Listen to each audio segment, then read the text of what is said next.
roots all the way to Thomasville. The native names written on the land echo through the red clay hills, where the scent of longleaf Florida pine reach up on past that Georgia line.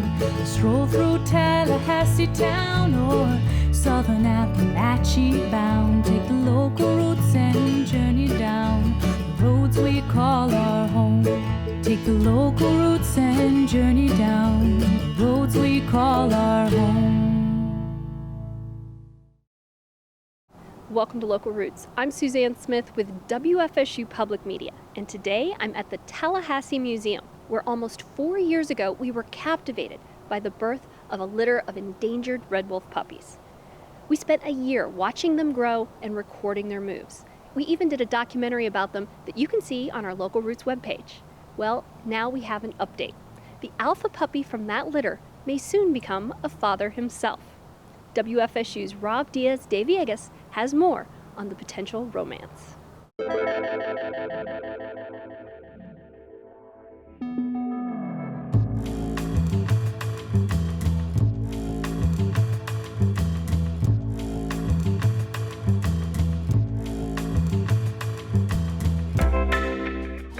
Once we got the breeding and transfer plans from the species survival plan, we had to coordinate a lot of different moves. So the Tallahassee Museum, we had more moves than most institutions this year.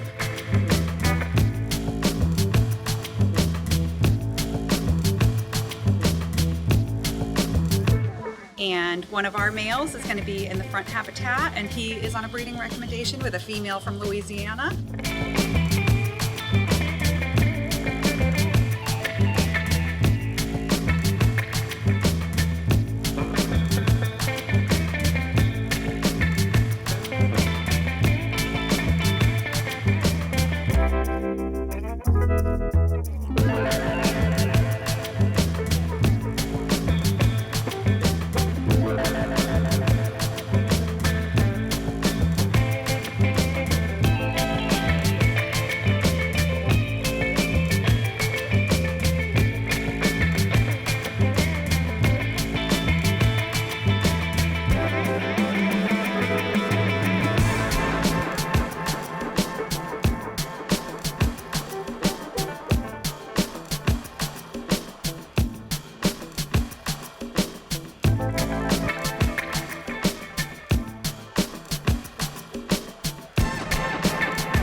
In the fall and in the winter, the St. Mark's National Wildlife Refuge south of here is bursting with migratory birds of all sorts. Recently, WFSU's ecology producer Rob Diaz de Villegas spent the morning with a man who spends a lot of time counting the shorebirds there on a regular basis. It's a peaceful way to experience a critical North Florida habitat.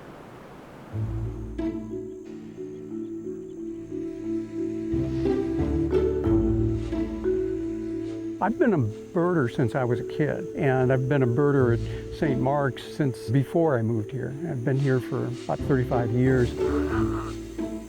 I've led field trips at St. Mark's for maybe 15 years, and I retired a couple of years ago and asked them, what do you need? You know, I've got time. And they said, would you like to do shorebird surveys?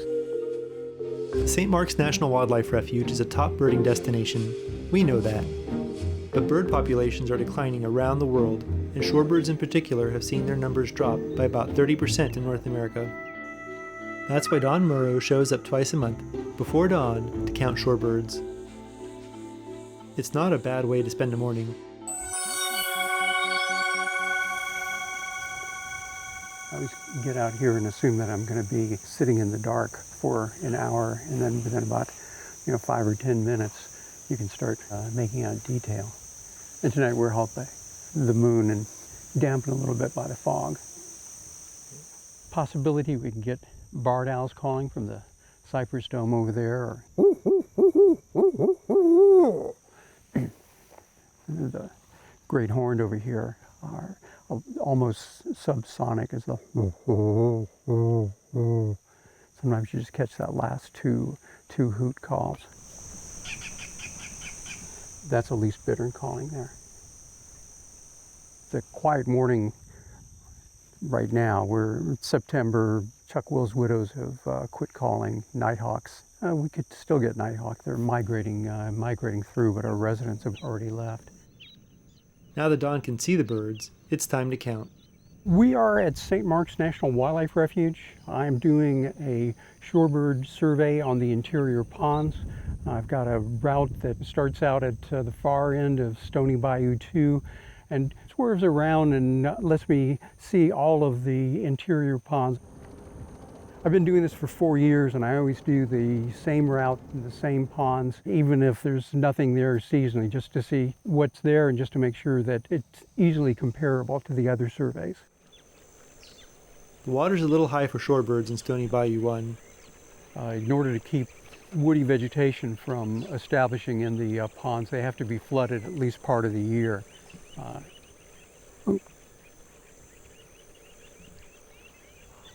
Barn swallow. Sorry, I get distracted easily. Birder attention deficit disorder. But we're in the process of switching over, but we still got some good mud here on the back and on the side edge of Stony Bayou 1. But I would expect most of the shorebirds to be over on either the Salt Flats or on Tower Pond.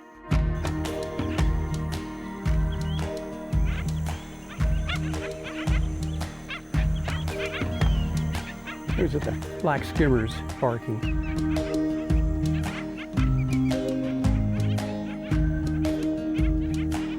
There's an Arctic counting shorebirds because they keep moving around, they keep walking back and forth. And what I promised the Fish and Wildlife Service is that I will be as accurate-ish as possible.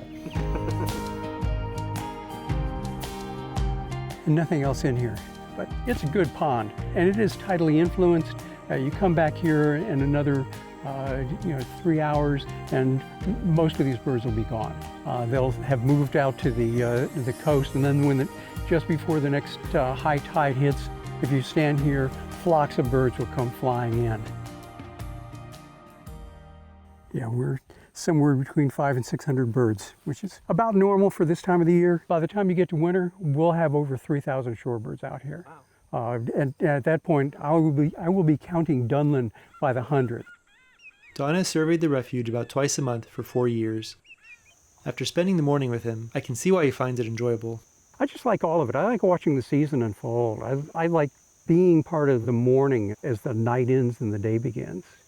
I find it relaxing. I turn the data over to the Fish and Wildlife Service, but I also keep the data myself, and I play with it and I graph it, and I look for patterns and I see what's going on, and it helps me to understand what's happening on the Gulf. What's happening in my home turf.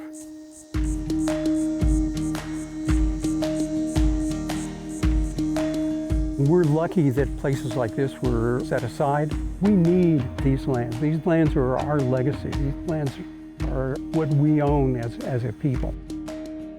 For WFSU, I'm Rob Diaz de Villegas. North Florida coasts are full of life, and I never tire of going out there, learning about them, and sharing them with you. Each of these videos comes with an in-depth blog post, and I've spent a bit of time on shorebirds these last couple of years. Subscribe to the WFSU Ecology blog, and subscribe to the WFSU Ecology YouTube channel to receive new stories on our area's remarkable natural spaces. The St. Mark's National Wildlife Refuge isn't just a place for shorebirds, it's also a place of history. Recently, a special marker was installed there honoring an event that took place toward the end of World War II. WFSU's Mike Plummer takes us back in time. When I think of the St. Mark's National Wildlife Refuge, I usually think of unspoiled nature and its signature lighthouse. But in 2011, a crew from the U.S. Fish and Wildlife Service found something else on the refuge that had almost been forgotten. So we were prescribed burning in what we call the St. Mark's unit of the Wildlife Refuge, which is the eastern part of the refuge. When we burn, we line up several people in a row, and we make passes across the unit as a group.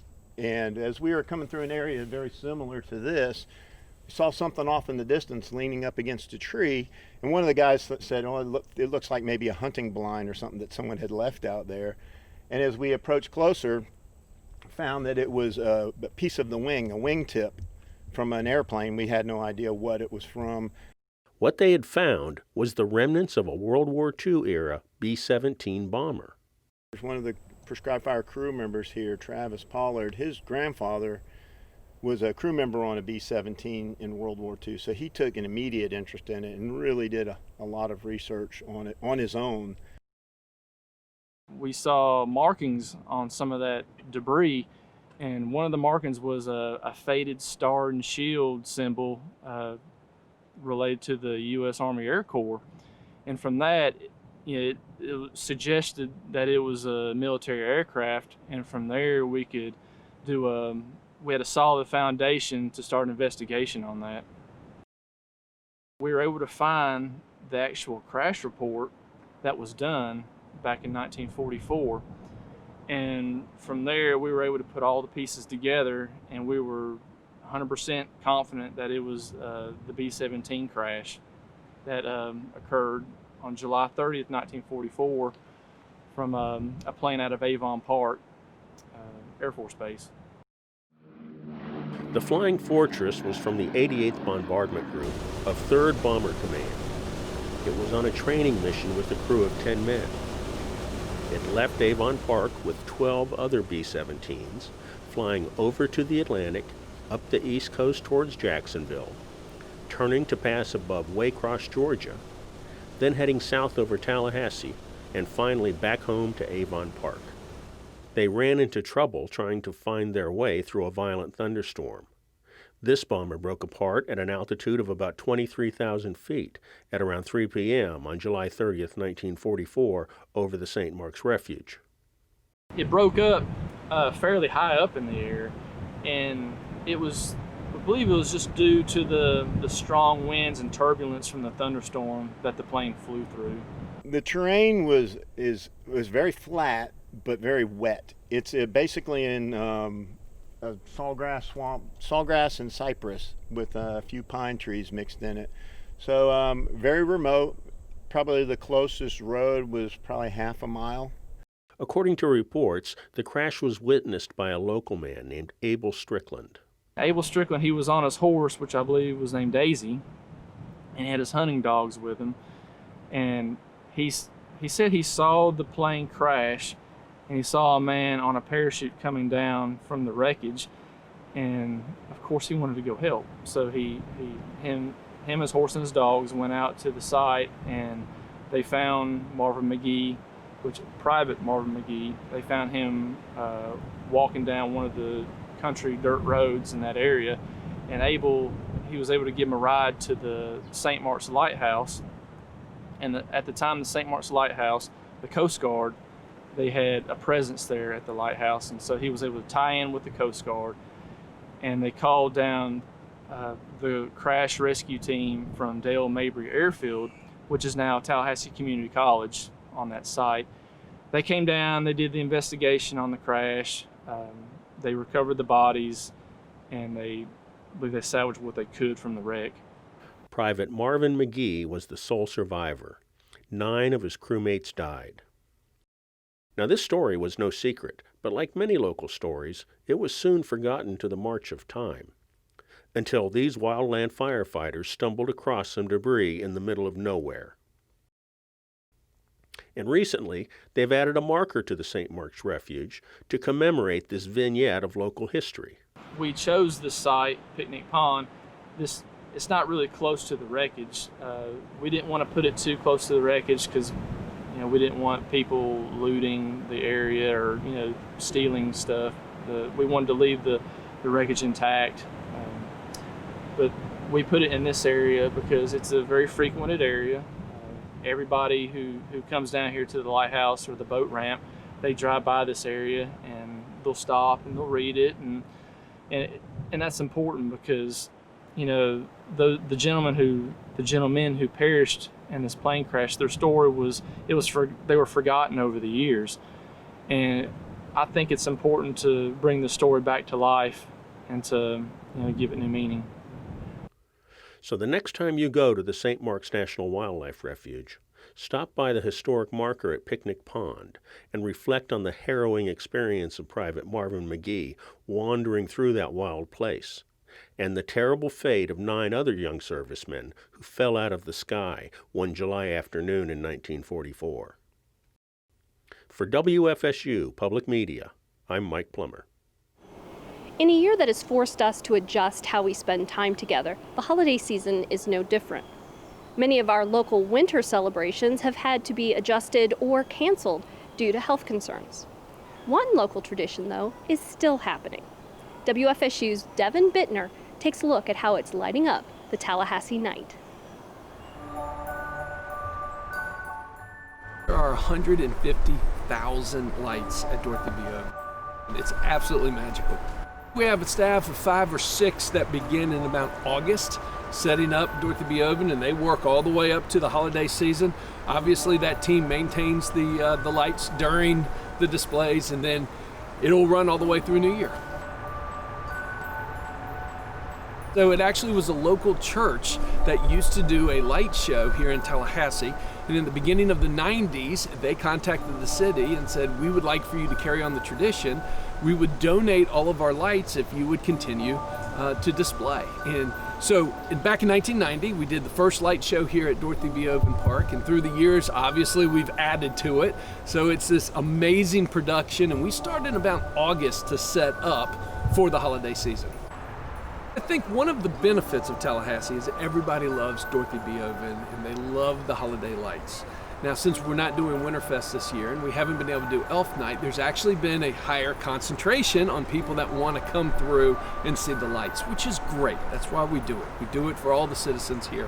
So we've seen great traffic coming through. Everybody's been very respectful and very healthy and, playing their role as well, but it's been great this year. We've got an amazing team at City of Tallahassee with Parks and Recreation, and because of COVID, since we have been emphasizing people to drive through the park instead of walk through the park, they have taken that approach to bring the lights closer to the road. So you can have the most amazing experience from the front seat to the back seat of your car as you're driving through. I would strongly encourage people to wear their masks, even though you're outside, because of the fact that the lights do bring crowds. There are people that will be here. Let's be smart, let's be safe about it, and enjoy the lights, but wear your mask. I want everybody to take a deep breath, just really relax, enjoy the lights, and enjoy the holiday season. This has been a very trying year for all of us. And I think any time that we can just relax with our family, count our blessings, and enjoy this beautiful scenery, this winter wonderland, we should all take that opportunity. As a family, we've been coming every year with our boys, and as they have grown up, watching their expressions as you just come in, and all of a sudden it's just this magical atmosphere with all of the lights. It's a Tallahassee tradition.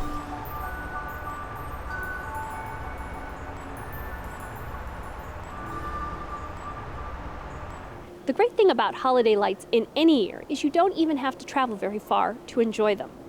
In 2020, many people were putting up their holiday lights even before the Thanksgiving turkey was finished. We took a drive around town to explore some of this holiday cheer.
keep an extra lookout in your yard right now. There's a chance that an authentic Christmas decoration is growing in the trees around your house.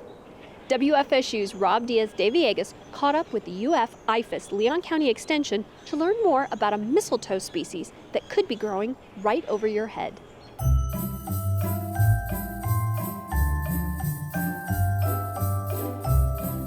There's lots of myths behind mistletoe. It grows on oak trees, it's a parasite, and these myths are related to the ability of mistletoe to be living in the wintertime. So on oak trees, when all the leaves turn brown and fall off, that's when people really start to notice these big clumps of mistletoe, and being green and alive during these cold winter periods is a sign of, strength, fertility. Holly trees, which you often see around Christmas time also for decorations, are another tree. They're an evergreen tree, so they also have these myths.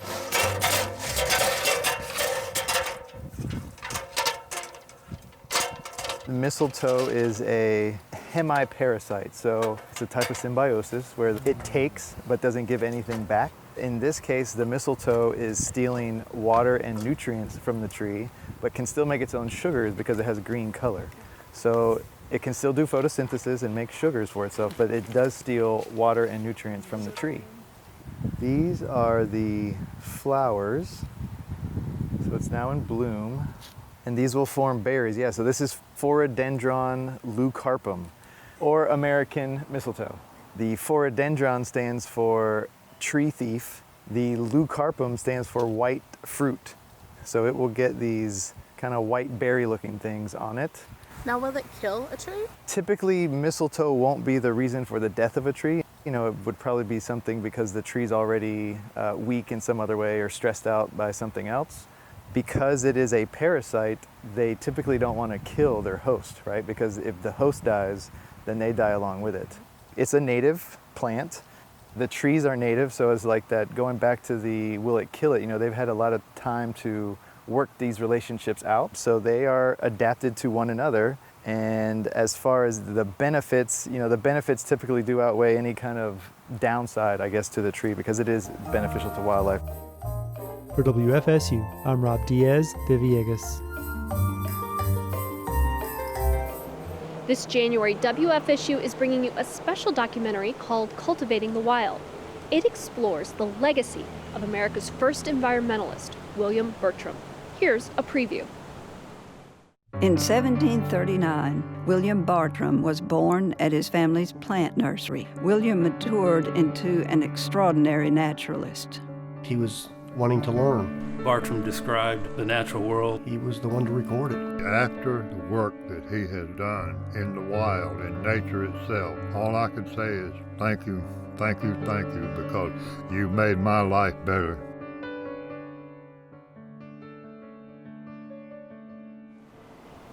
That's it for this episode of Local Roots. I'm Suzanne Smith at the Tallahassee Museum. You can see these stories and more on our website, wfsu.org/localroots. And while you're online, follow us on Facebook and Instagram. You can also sign up for our community calendar newsletter. Delivered weekly to your email, you can find out what's happening locally in person and in the virtual world. Thanks for watching. For everyone at WFSU Public Media, have a great day. I'm going to go check out the rest of the museum. Magnolia trees greet the southern breeze in the land where rivers wind. Seeds that spring up from the past leave us treasures yet to find. Where our children play along